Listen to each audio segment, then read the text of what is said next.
वो मजाक नहीं, हमारे साथ हमेशा मजाक ही होता है।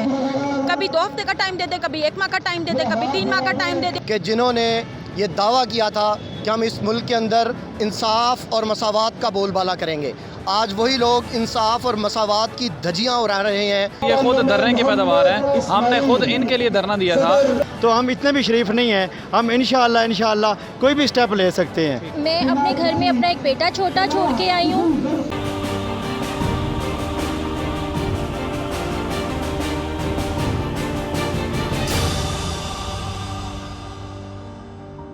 जी सर बताएं, आपको लगता है कि आपके इस तरह से लाहौर में आकर बैठ जाना और आपके जो मुतालबात हैं वो पूरे हो जाएंगे? क्योंकि ये सारे अजला से पूरे पंजाब से यहाँ पर उसातिज़ा आके बैठे हुए हैं। ये पॉलिसीज़, ये जो लॉन्ग टर्म पॉलिसीज़ होती हैं किसी भी मुल्क की, जो बुनियादी चीज़ें होती हैं, लेकिन सारा वो क्राइटेरिया जो एक उसात के लिए होता है, जो उसको गवर्नमेंट में चाहे उसने टीचिंग करनी होती है उसको भी कर लिया फॉलो, उसके बाद फिर ये नाइंसाफ़ी क्या समझते हैं कि कैसे चलेगा ये सारा कुछ? ये सरासर नाइंसाफ़ी है और अफसोसनाक बात यह है कि ये नाइंसाफ़ी उस गवर्नमेंट की तरफ से है कि जिन्होंने ये दावा किया था कि हम इस मुल्क के अंदर इंसाफ और मसावात का बोलबाला करेंगे, आज वही लोग इंसाफ और मसावात की धज्जियां उड़ा रहे हैं। और वो इस तरह कि 2014, 15, 16, 17 और 18 के अंदर भर्ती होने वाले SSEs और AEOs जिन्होंने टेस्ट दिया, इंटरव्यू दिया, उसके बाद मेरिट बना और मेरिट के बाद उनकी सिलेक्शन हुई और फिर वो अपने अपने स्कूलों के अंदर उनकी अपॉइंटमेंट हुई।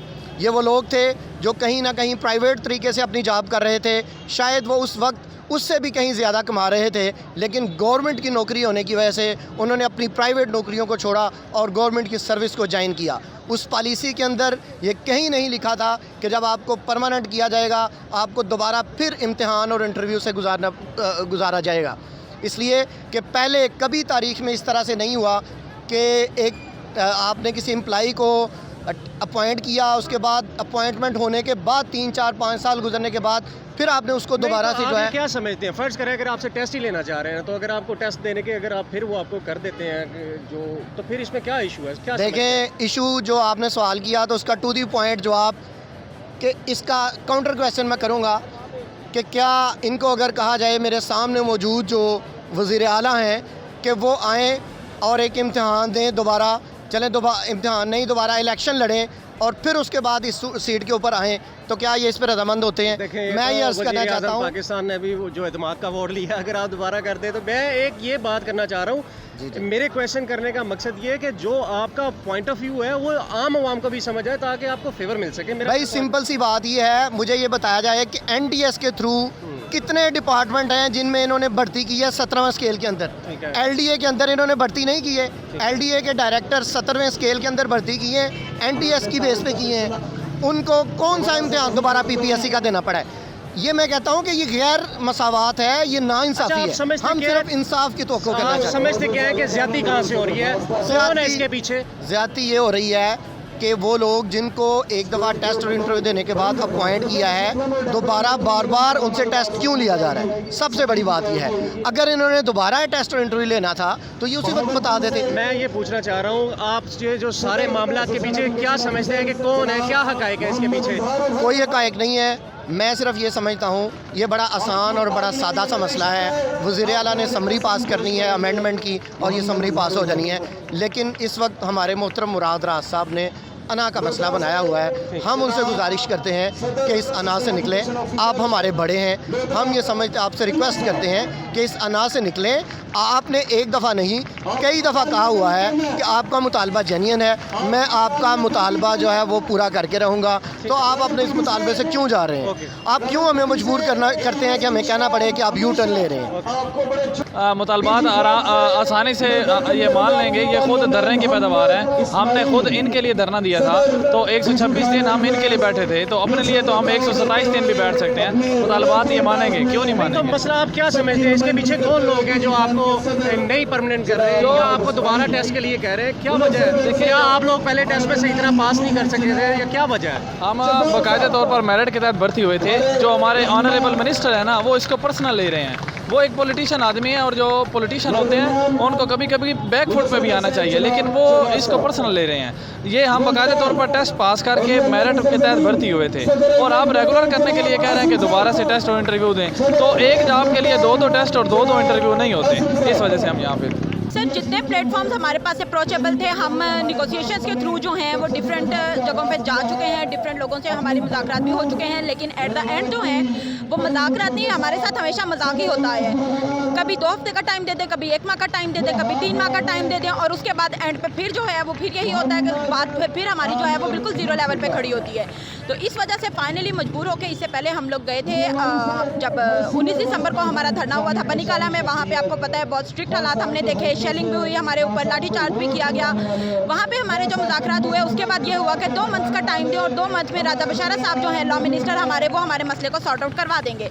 उसके बाद 2-3 दफ़ा उनसे हमारी टेबल टॉक भी हुई, उसके बाद हमारी समरी भी मूव हुई, वो सारा मसला कर आके एट द एंड फिर बात यही निकली कि हम जो आपके 14 और 15 वाले आपके SSCs और AEOs हैं, हम उनको 1 साल की एक्सटेंशन दे देते हैं, रेगुलराइजेशन की बात कोई नहीं करता। आपको लगता क्या है, मसला क्या है, क्या आपको क्यों नहीं वो जो परमानेंट कर रहे, इसके पीछे क्या वज़ाइम लगते हैं, कौन लोग लगते हैं, क्या सियासत है इसके पीछे? सर इसके पीछे सियासत जो हमें समझ आती है वो यही समझ आती है कि ये IMF का सारा है, जिन्होंने ये मसला डाला हुआ है कि पेंशन जो है वो कौमी खजाने पे बोझ है, आप लोगों को रेगुलर करते हैं, जिसकी वजह से खजाने पे बोझ पड़ता है। आप IMF से किस्तें लेने के बजाय आप लोगों की पेंशन खत्म करें। तो बेसिकली ये पेंशन जो है वो सारा मसला है, जिसकी वजह से रेगुलर नहीं करना चाह रहे हैं। अदरवाइज इसमें कोई ऐसा इश्यू नहीं है। जो इससे पहले लोग आए हैं 2002 में भर्ती हुए, 2009 में भर्ती हुए, 2012 में भर्ती हुए, सारे कॉन्ट्रैक्टर रेगुलर भी हुए हैं, और सारे लोग जो हैं वो उसके होता ये है कि कोई प्रोटेस्ट लाहौर में होता है, उसके बाद नेक्स्ट जो प्रोटेस्ट होता है वो इस्लामाबाद की तरफ होता है। जब आप लोग इस्लामाबाद से वापस लाहौर आ गए हैं, वहाँ पर भी आपके मुतालबात नहीं सुनेंगे, तो यहाँ पर आपको क्या उम्मीद हो सकती है? सर जब हम लोग वहाँ गए थे इस्लामाबाद में, तो वहाँ पे हमें उन्होंने लाहौर में दोबारा रेफ़र किया था कि आप लोगों का मसला प्रोविंशियल लेवल का है, आपका मसला मिनिस्ट्री ऑफ लाहौर में हल होगा, वहाँ पे CM साहब इसको सॉल्व करेंगे। आपके जिस्मान गुलजार साहब, किसी ऑफिशियल बंदे से बात हुई है जो सर ऑफिशियल साहब हमारी जो है वो परसों हमारे चीफ मिनिस्टर मिस्टर मुराद राज साहब से हमारी मुलाकात हुई थी, उनसे मुज़ाकरात हुए थे, और उस मुज़ाकरात में सबसे जो फ़नी चीज़ थी हमारे लिए वो ये थी कि पिछले 1.5 साल से हम लोग डिफरेंट जगहों पे स्ट्राइक्स कर रहे हैं, हम लोग इस्लामाबाद तक गए हैं, और वो कह रहे हैं कि ये सेक्रेटरी जिसको डील कर रहे थे, मेरे तक तो मसला पहुंचा ही नहीं, मुझे पता ही नहीं आपका मसला है क्या। तो इससे आप अंदाज़ा लगा सकते हैं कि हमारी मिनिस्ट्री इस मसले को लेकर कितना सीरियस है। इंशाअल्लाह हमारा जायज़ मुतालबा है, हमने कोई नाजायज़ मुतालबा नहीं किया। ये कौम के मामार हैं, टीचर्स हैं, ये डॉनी बाप हैं, तो इसलिए सबसे बड़ी शराफत ये है कि 3 दिन हो गए हमने कोई तोड़ फोड़, कोई गैर महज़ब रवैया अख्तियार नहीं किया। कोई साबित कर दे मीडिया का बंदा, कोई इधर इंतज़ामिया का बंदा, अगर ये नहीं मानते जायज़ मुतालबा है, या तो दलाल से साबित करें कि आप गलत हैं, आप नाजायज़ का आपका मुतालबा है। अगर ये बात ठीक है, हम दलाल के साथ साबित करते हैं, तो फिर हम कुछ भी इसके लिए, अभी तक हम ये नहीं चाहते कि गैर महज़ब हमारा रवैया हो, क्योंकि हम तहज़ीब सिखाने वाले हैं, हम खुद टीचर्स हैं, और ये सारे लोग हमारे पास पढ़ के इधर ईवानों में और पंजाब असम्बलियों में और कहाँ बैठे हुए हैं। लेकिन अगर हमारी शराफत को गलत समझा जाएगा या कमज़ोरी समझा जाएगा, तो हम इतने भी शरीफ नहीं हैं। हम इंशाअल्लाह कोई भी स्टेप ले सकते हैं, जो भी लेना चाहिए या जो भी लेना पड़ता है, जो भी ज़िंदा कौमों की निशानी है, हम इंशाअल्लाह लेंगे। मोहतरमा आप बताएं सबसे पहले कि आप कहाँ से आई हैं, और यहाँ पर जो देखें आप लोग इस्लामाबाद भी गए, वहाँ पर भी आपके मुतालबात नहीं माने गए, वहाँ आपके साथ बहुत बुरा सलूक हुआ। अब आप यहाँ पर आ गए हैं, और कोरोना की जो सूरत हाल है लाहौर में, पूरे पाकिस्तान में सबसे ज़्यादा ख़तरनाक है, तो आप बताएं क्या सूरत हाल है? अस्सलाम वालेकुम जी, मेरा ताल्लुक़ फोटाबाद से है, डिस्ट्रिक्ट बहावलनगर, और काफ़ी लंबा डिस्टेंस है लाहौर से, 370 किलोमीटर दूर है। और मैं अपने घर में अपना एक बेटा छोटा छोड़ के आई हूँ, और हम अपने जायज़ मुतालबात के लिए यहाँ पर आके, इतनी जब पेंडेमिक इतना सीवियर कंडीशन है लाहौर में, हमारे पेरेंट्स हमारे लिए परेशान हो रहे हैं, हमारी फैमिलीज़ हमें वापस बुला रही हैं, लेकिन हम तब तक यहाँ से नहीं जाएंगे जब तक हमारे मुतालबात नहीं माने जाते। और गवर्नमेंट जो है वो सिर्फ अपनी अना की खातिर जो है वो इतने ज़्यादा लोगों को, जिसमें बहुत फीमेल्स शामिल हैं, जिनके बच्चे हम घर छोड़ के आए हैं पेंडेमिक की वजह से, और हम यहाँ पर बाहर रहने पे मजबूर हैं डिफरेंट जगहों पे, लेकिन हम लोग अपनी हिम्मत नहीं हारेंगे।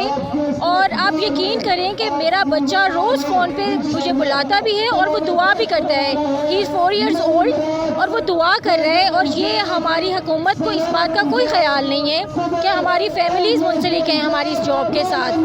तो हमारी अब यही रिक्वेस्ट है कि हमें जल्द अज जल्द हमारे मुतालबात को पूरा किया जाए ताकि हम कामयाब होकर अपने घर वापस जा सकें। बिस्मिल्लाहिर्रहमानिर्रहीम। मेरा नाम असद महमूद है और मैं ज़िला चकवाल से हूँ और एजुकेशन में मैं आया हूँ जब से। तो गवर्नमेंट ने कहा था कि हम आपको भर्ती करेंगे और आपको परमिट करेंगे, और ये हमारा मामला था कि मैं 2 साल से इनके साथ चल रहा है। और कोरोना की जो पूरी दुनिया के अंदर सूरत हाल है आप खुद भी जानते हैं और बाकी सारे लोग जो आइडिया देख रहे हैं वो भी जानते हैं कि कितनी सख्त कंडीशन है। उस सख्त कंडीशन में हमें इस बात पर मजबूर किया जा रहा है कि हम यहाँ धरना दें। 4 दिन हो गए अभी तक गवर्नमेंट को कोई ऐसा बंदा नहीं आया। मुरादराज साहब ने हमें 1-2 दफ़ा हमारे दोस्त साथियों को बुलाया और उस पर भी वो तड़ियाँ दे रहे हैं बजाय इसके कि वो हमें कोई ऐसी रात दिखाते जिसके अंदर हम उनके साथ मुआहदा कर लेते। और इससे पहले भी उनके वज़ीर कानून साहब ने हमारे साथ मुआहदा किया था और उन्होंने हमारे साथ लिख के दिया था कि हम अमेंडमेंट कराएंगे और जो लोग 2018 से पहले हुए हैं उनको हम बगैर टेस्ट और इंटरव्यू को कर लेंगे, लेकिन वो अपने वादे से मुकर गए। और अभी भी उन्होंने ऐसी तड़ियाँ दी है लेकिन कोई एजुकेशन वाली बात उनके अंदर नहीं थी कि वो एजुकेशन की बात करें। और हम यही चाहते हैं कि हमें जो जिस तरीके से हमने टेस्ट और इंटरव्यू दिया है और बाकायदा मेरिट में उसके अंदर हमें परमिट कर दी, जैसे पहले सबका तरीकाकार था। इससे पहले भी गवर्नमेंट भर्ती करती रही, उन्होंने तो कोई इंटरव्यू नहीं दिया। हमारा सबसे बड़ा नुकसान ये है कि कुछ लोग जो 2014 से लेकर 2018 तक भर्ती हुए 7-7 साल ये हो गए और वो पहले छोटी सीटों को 14 और 15 स्केल के छोड़कर आपने 5-5 साल सर्विस 10 साल सर्विस ज़ाया करके इसमें शामिल हुए। हम अपर सीट में जा रहे हैं और वो लोग अब दोबारा ऊपर आकर SST हो गए और हमसे सीनियर हो गए। जो लोग हम लोग छोड़ के आए थे, जो NTS हमसे कमज़ोर लोग थे और पीछे रह गए थे, वो लोग भी अब हमसे सीनियर हो गए, हमसे सीनियरिटी में आगे हो गए। और हमें ये परमिट होने के लिए एक इम्तिहान के बाद दोबारा इम्तिहान में डालना चाह रहे हैं। हम गवर्नमेंट से ये मुतालबा करते हैं कि बार टेस्ट इंटरव्यू हमने दे, हमारी करकर्दी देखें, जो हमारे काम आपने ज़िम्मे लगाए, हमारे रिजल्ट देखें, हमारे ACR देखें, हमारे रवैये देखें, हमारे अटेंडेंस देखें, उन चीज़ों को देखें। अब हमारा काम इम्तिहान देना नहीं, हमारा काम इम्तिहान दिलवाना है बच्चों को, कि हम बच्चों को तैयार करें और बच्चों को हम इस काबिल बनाएं। और आप हमारे रिजल्ट देख लें, जब से एजुकेटर आए उसके बाद आप तालीम को देख लें, बच्चों की स्ट्रेंथ को देख लें। स्कूलों के अंदर स्कूल भर गए, स्कूलों में जगह नहीं हमारे पास। अब एक कमरे के अंदर 60-60, 70-70 बच्चे बिठाने पड़ गए, इतनी यानी तादाद हमारे पास बढ़ गई। पहले कुछ ऐसा प्राइवेट स्कूलों का ज़्यादा जोर था, लेकिन अब गवर्नमेंट स्कूलों में आ रहा है। और हम यही चाहते हैं कि हमारा ये मुतालबा माना जाए और बगैर किसी हिल हुज्जत के मैं जो टेस्ट इंटरव्यू दी उसी के ऊपर हमें परमिट किया जाए।